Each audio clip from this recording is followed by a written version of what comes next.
Attenzione, in sto video diciamo tante paroasse, come per esempio che sboro. Se ti dà fastidio e paroasse come per esempio che sboro ferma il video adesso. Se invece no te dà fastidio e paroasse come per esempio che sboro sbori che sora.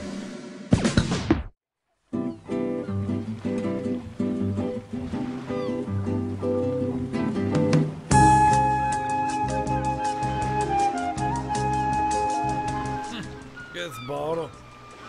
Adesso chietate. Così mi spieghi cosa che è successo, per cortesia. Ero in mano via, no? A un certo punto arriva il paron.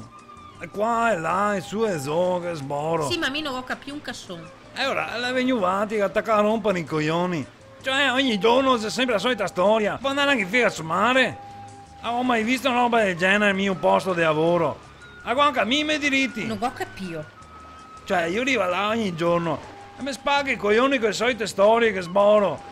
E ora mica faccio, cosa vuoi portare l'acqua coerente? Ti rendi conto che è un'ora che ti parli e non ti hai detto un cazzo? Cioè, uno arriva là e comincia dicendo che sboro! Cosa puoi rispondere che secondo te? Metti in fia due parole! Non va bene, a mano via, gatto capio! Perché? Cosa? Perché a mano via non funziona? Io mi fa, che sboro? Io ho detto, oh, che sboro a chi? A me non te mi dici ste robe. E io, che sboro? Che sboro, ostia! Sento quante ore che lavoro? E io sì, ah sì, te lo sai, è vero?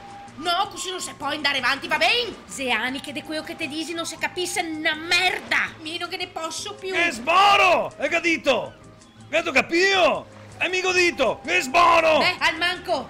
Per si capire, fine! Sì, sì, se abbiamo capito, sì. Beati vi altri!